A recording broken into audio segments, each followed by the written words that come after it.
வணக்கம், welcome to நகாஸ் cooking. இன்றைக்கி நம்ம கோபி மஞ்சூரியன் எப்படி பண்ணுறதுன்னு பார்க்க போகிறோம். ரெஸ்டாரண்ட் ஸ்டைல்லையே ரொம்ப குயிக்காக, ரொம்ப டேஸ்டியாக, ரொம்ப ஈஸியாக எப்படி பண்ணுறதுன்னு பார்க்கலாம்.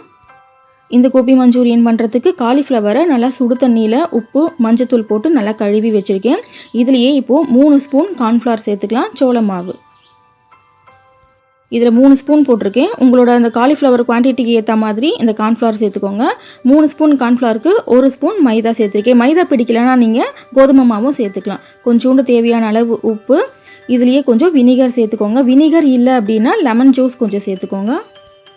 எல்லாம் சேர்த்ததுக்கப்புறம் இந்த மாதிரி கிளறி விட்டுக்கோங்க. இப்போ இது நம்ம ஆயிலில் ஃப்ரை பண்ண போகிறோம். இது பார்த்திங்கன்னா ரொம்ப கெட்டியாகவும் இல்லாமல் ரொம்ப தண்ணியாகவும் இல்லாமல் இந்த மாதிரி இருக்கணும். ஓகேவா? இப்போ எல்லாத்தையும் ஆயிலில் ஃப்ரை பண்ணி எடுத்துக்கலாம். ஃப்ரை பண்ணும்போது அடுப்பை சிம்மில் வச்சு ஃப்ரை பண்ணுங்கள். ஹை ஃப்ளேமில் வச்சிங்கன்னா மேலே வந்துட்டு தீஞ்ச மாதிரி ஆயிரும், உள்ளுக்குள்ளே இருக்கிற அந்த காலிஃப்ளவர் வேகாமல் போயிடும். நீங்கள் ஃப்ரைட் ஐட்டம்ஸ் எது பண்ணுறதா இருந்தாலும் சரி லோ ஃப்ளேமில் வச்சு ஃப்ரை பண்ணணும். ஓகேவா? இப்போ இந்த மாதிரி ரொம்ப நல்லா கிறிஸ்பியாக இந்த மாதிரி ஃப்ரை பண்ணி எடுத்துக்கலாம். நல்லா கிறிஸ்பியாக ஃப்ரை ஆனதுக்கப்புறம் இந்த மாதிரி ப்ரௌனிஷாக இருக்கும் பார்க்குறதுக்கு. இப்போ நெக்ஸ்ட்டு நம்ம கிரேவிக்கு ரெடி பண்ணிக்கலாம். பேனில் தேவையான அளவு எண்ணெய் சேர்த்துக்கோங்க. அதில் பொடியாக நறுக்குன பூண்டு, இஞ்சி போட்டு நல்லா ஃப்ரை பண்ணிக்கலாம். கூடவே பொடியாக நறுக்குன பச்சை மிளகாவும் சேர்த்துக்கோங்க. உங்களோட காரத்துக்கு ஏற்ற மாதிரி சேர்த்துக்கோங்க. இப்போ பச்சை மிளகாவை இந்த அளவுக்கு பொடியாக நறுக்கி வச்சுருக்கேன். இதோட சேர்த்து நல்லா வதக்கிக்கலாம். அடுத்து 2 பெரிய வெங்காயம் இந்த மாதிரி பொடியாக நறுக்கி வச்சுருக்கேன். இதையும் சேர்த்து நல்லா வதக்கிக்கலாம். கூடவே இதோட பாதி வெங்காயம் வந்துட்டு இந்த மாதிரி கொஞ்சம் பெரிய சைஸில் நறுக்கி வச்சுருக்கேன். இதே சைஸில் கேப்சிகன் இதையும் இந்த மாதிரி நறுக்கி வச்சுருக்கேன். இதோட சேர்த்து நல்லா ஃப்ரை பண்ணிக்கலாம். ரொம்ப வதங்கணுன்ற அவசியம் இல்லை.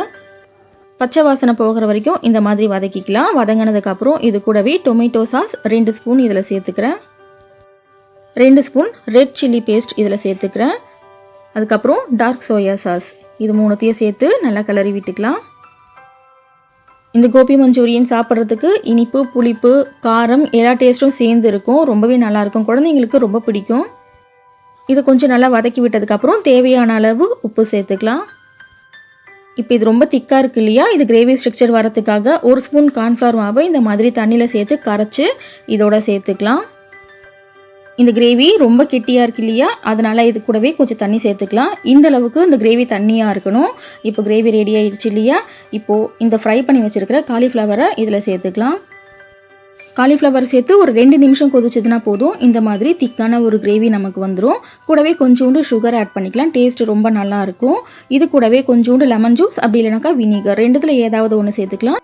சேர்த்ததுக்கப்புறம் நல்லா திக்காக வர வரைக்கும் இந்த மாதிரி கிளறி விட்டுக்கலாம். அடுப்பில் சிம்லையே வச்சு செய்யுங்க. இப்போ நமக்கு ஹோட்டல் ஸ்டைல்லையே ஹோட்டலுக்கு போகாமல் ரொம்பவே சூப்பரான டேஸ்டான கோபி மஞ்சூரியன் ரெடி ஆயிடுச்சு. இது வீட்டில் கண்டிப்பாக ட்ரை பண்ணி பாருங்கள். ட்ரை பண்ணிவிட்டு எப்படி இருக்குன்னு கமெண்ட் செக்ஷனில் சொல்லுங்கள் ஃப்ரெண்ட்ஸ். தேங்க்ஸ் ஃபார் வாட்சிங்.